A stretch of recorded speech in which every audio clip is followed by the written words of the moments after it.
All right, lessons. One of the Picard-centric episodes that I personally have very mixed feelings on. Extremely mixed feelings. Okay, on the one hand, it introduces several concepts in the series that would later get reused in multiple things and would go on to be staples of Star Trek going forward,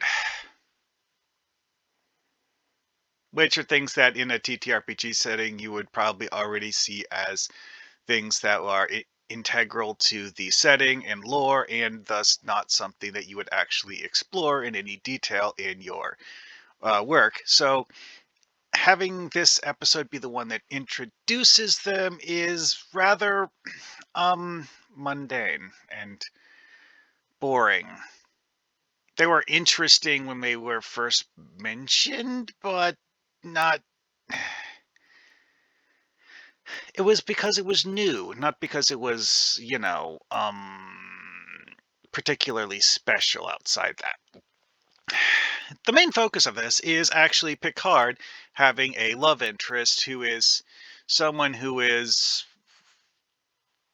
supposedly, meant to be his, um I don't know, I wouldn't say equal, but someone he has reason to respect as a person, I guess you could say, and not just a passing uh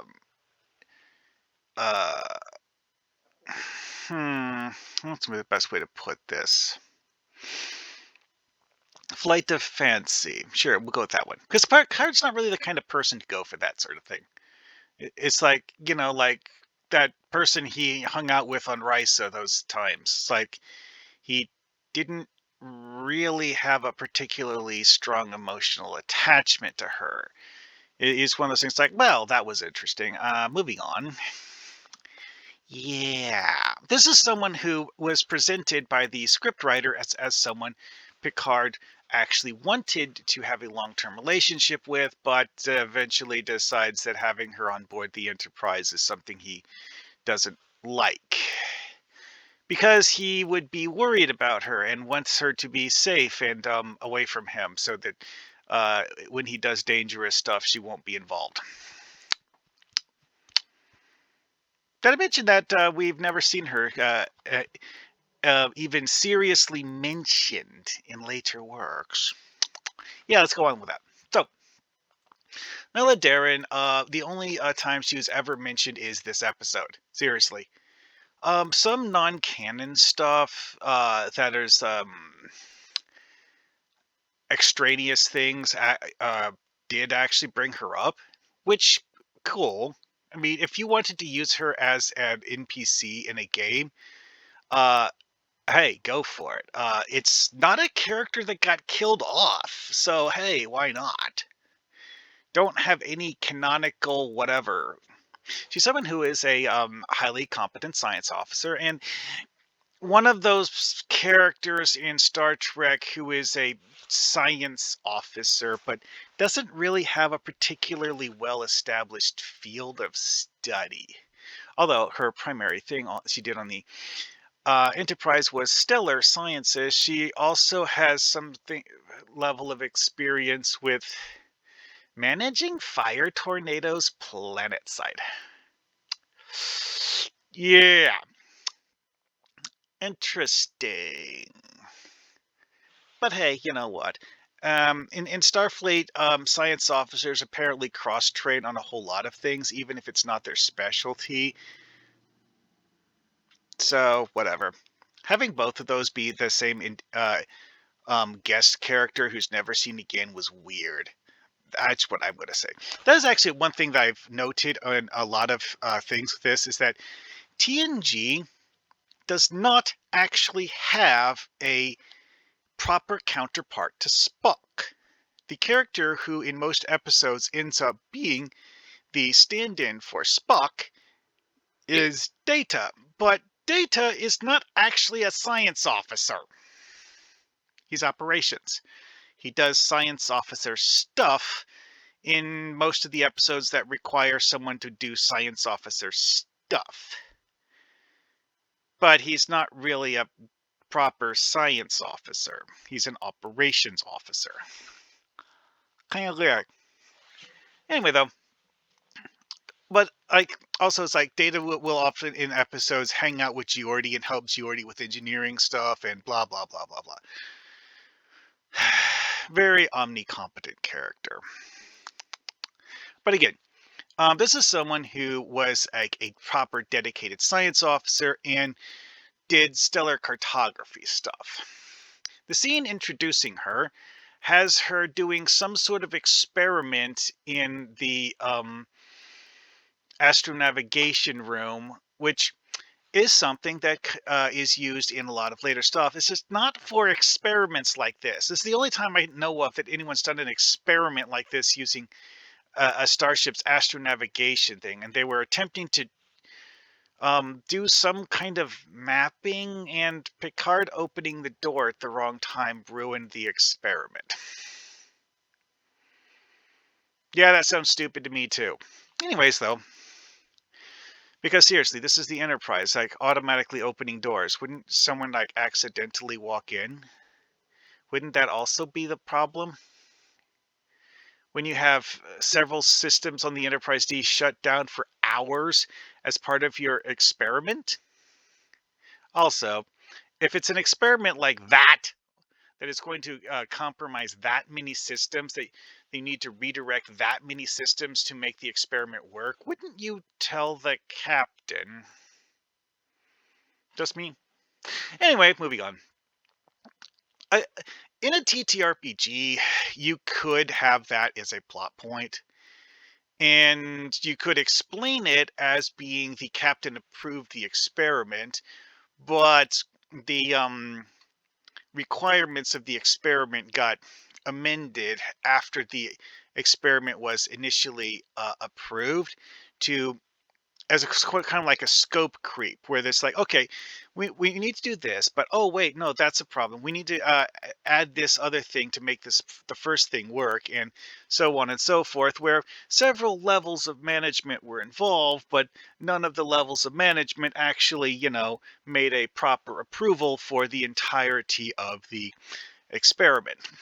You could offer that as an explanation for why the captain doesn't actually know what's going on.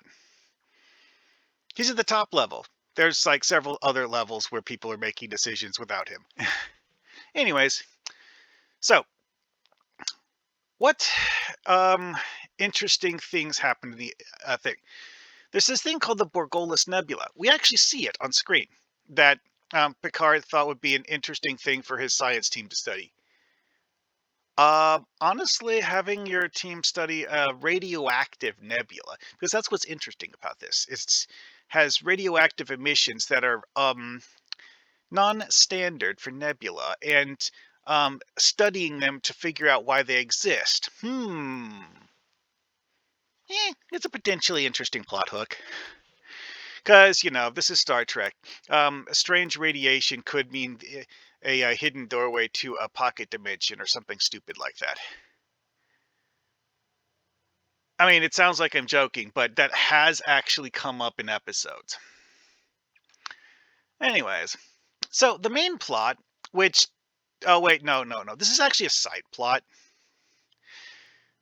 Yeah, like half the episode is the Picard romance angle. And the other half of the episode is endangering the character who is the potential romantic partner for Picard, which, it means that the guest character is more of a focus in the episode than Picard himself. I'm not really a fan of that. That is actually something I would staunchly avoid in TTRPGs, especially if it's a guest character you're not planning to reuse in the future. Because, again, we never saw her again. Were the writers actually planning on using her in later stories? Maybe. They didn't. The reason Star Trek Picard didn't bring her up is probably solely because the actress died like 10 years ago. So, they would have to recast the character, and that kills the whole like member berries aspect of bringing the character up. So she'd just be one of several people who Picard um, had some level of romantic attachment to that ultimately didn't work out, and so on and so forth.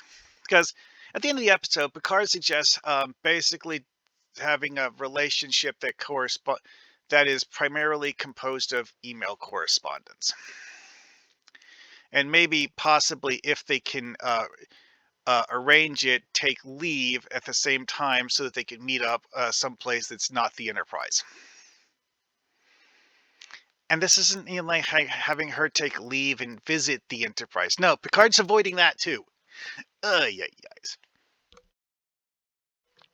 Yeah, it ends up going like that all the way to there. Makes Picard seem a bit what's the word for this? Scared. Anyway, so the disaster of the week is the planet Brsalis 3. Now, the thing with Brsalis 3 is that the Federation has. This gets described multiple different ways. Colonists, but it's a planet that's rather barren looking in these pictures. So I wouldn't expect this to be a proper colony world. It's more like, well, some of the things describe it as a science station, which makes a bit more sense when you think about the nature of the planet, because this is not a particularly hospitable planet. The Federation knew before they built the science station here that the planet would have every few years firestorms that would have the potential to incinerate a colony. Why they haven't buried the colony underground in a bunker where they can just let the firestorms pass overhead is not explained in the episode. Presumably, such an effort would take a considerable amount of time and effort. Maybe they haven't, had enough time to build such a bunker yet. However, it mentions that they have 643 people there. Yeah. Anyways, this is one of those things where they have a colony that is being threatened for, or science research outpost, whatever the. I'm genuinely kind of frazzled with this one because the fact that I think that this may have been something that got revamped during a script rewrite, because if you look at the whole, well, okay, almost all of the episodes of Star Trek The Next Generation went through multiple iterations of script rewrites because, like, hey, here's a rough script idea. Okay, well, let's expand that. Oh, wait, we need to change this. Yeah, anyway, so having 643 people means that you have a significant time and effort required to evacuate everyone, and a need to attempt to, prevent the firestorms from just flattening everything. Okay, cool. Anyway, so having players do something like this, yeah, there is actually a significant amount of meat to that, because, it's like you're here to save people, because ultimately, the reason why the Enterprise is here to save people is because this iteration of firestorms is worse than they were expecting, because I guess it was worse than the last time. And this only happens once every few years, so it's possible the Federation just doesn't properly understand the phenomenon. And of course, maybe this is a part of the research, is that the Federation's trying to understand why this planet has firestorms. Hard to say. Anyway, though, The guest character of the week has some experience with plasma geysers that she saw on this other planet called Melnus 4. Like I mentioned before, it's like, why exactly was she there doing that when she's not normally a geologist? Excellent question. No, we're not getting an answer to that. Another aspect of this episode, because of the fact that they have so much time and like half the episode goes by before they get to the disaster of the week, um, we have a lot of time spent discussing crew shifts and assigning personnel to handle various tasks. So we actually go through a lot of minor characters who are maybe never going to be seen again, maybe going to be seen again, some of which die. And yeah, that's a few things. Like this guy who is actually in more than just one episode, shockingly. But to be honest, TNG did that a lot. Is that the people who would be these minor guest characters were people who were, I guess you could say, regulars for doing minor roles with the studio. So they would be like, huh, who's available to play someone this week? Okay, I'll get you.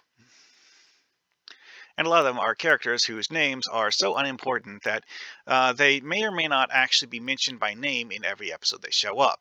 It's like, oh, you played a science officer last time. Okay, fine. We'll just have you wear a science officer uniform and stand over here. Bye. Now, Deng got a little bit more prominence because the fact that she was helping Nella Darren avoid dying when the firestorm hit. So, she's adjacent to the NPC of the week. Richardson, on the other hand, he was not so lucky. Sucks, but hey, whatever. Now, this is one of those things where their science the tech approach is kind of like, sure, whatever. And yes, if you look closely, this is actually the same picture, just cropped differently. Ding's head, Richardson's elbow. Whoops. And yeah, again, Richardson's elbow, Ding's head. Anyway, I don't. So the firestorms are a kind of weather that is not something you find on all planets. This particular weather phenomenon is something that is unique to, well, planets that have a much greater amount of um, absorption of stellar winds than Earth does. Because, like, the planet's atmosphere is collecting solar flare radiation and giving it a high energy plasma field surrounding the a planet that most planets don't have. And every now and then, this would get ignited by solar flares, and that they had been observing that this happened approximately once every 7 years. In this case, it was expected to destroy the colony because of the fact that it was more intense than usual. I'm not sure how they define usual in this case. Yeah. Anyway, though, why exactly the Federation is here, like I said before, it's a bit off. But to be honest, Federation doing weird science in weird places is kind of on brand for the Starfleet. It's like, we don't know what this is, so we're going to study it so we can learn more about what makes it dangerous. Is studying it dangerous? We joined Starfleet, not the Knitting Corps. Anyways, but yeah, the exact specifics of what I would do is something like this. See, similar things have come up in other episodes, and one of the things that was mentioned in one of the other episodes was actually to hide underground in caves. Yeah, that was a crystalline entity. the crystalline entity, they had people hiding underground in caves and avoided getting killed by the crystalline entity that way when it, killed everything on the surface. Mm, oh, yeah. What were they doing? The MacGuffin of the week that they were using to protect themselves from the firestorms was this thingy called a thermal deflection unit. Um, yeah. This is basically just a force field that keeps you from getting hot. Well, why exactly they were tinkering with hand phasers to force the field geometry into a different shape than it was supposed to be? Plot convenience. Anyway, though, but yeah, to be honest, that kind of plot convenience is the sort of thing where you have like a player in a TTRPG come up with a creative solution, and you roll the dice to find out if the solution actually works or if it was a stupid plan and the player is going to die now. Well, which in this episode, some of them did die because like they actually did have like 8 members of Picard's crew end up dying, and that's the reason why Picard had strong emotional feelings about this whole thing, and decided he didn't want to have Nella Darren on board the Enterprise anymore. Is because they're like, oh no, you might die if you stay here, like those other 8 people did, because they have that like she's like one of the last people beamed up to the ship.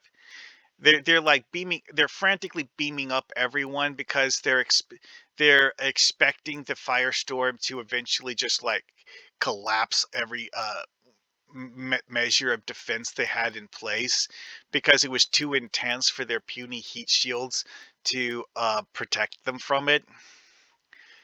And Picard's um uh, having this moment where he thinks she's dead, and despite the fact that she's someone he's only had a romantic association with for like 1 or 2 days. Yeah, see, that's one of the things you see in TV shows like this, where you have someone who is a new romantic interest who the person by real world standards has literally just met and barely gotten to know, and then they're like the love of their life or blah blah blah blah blah.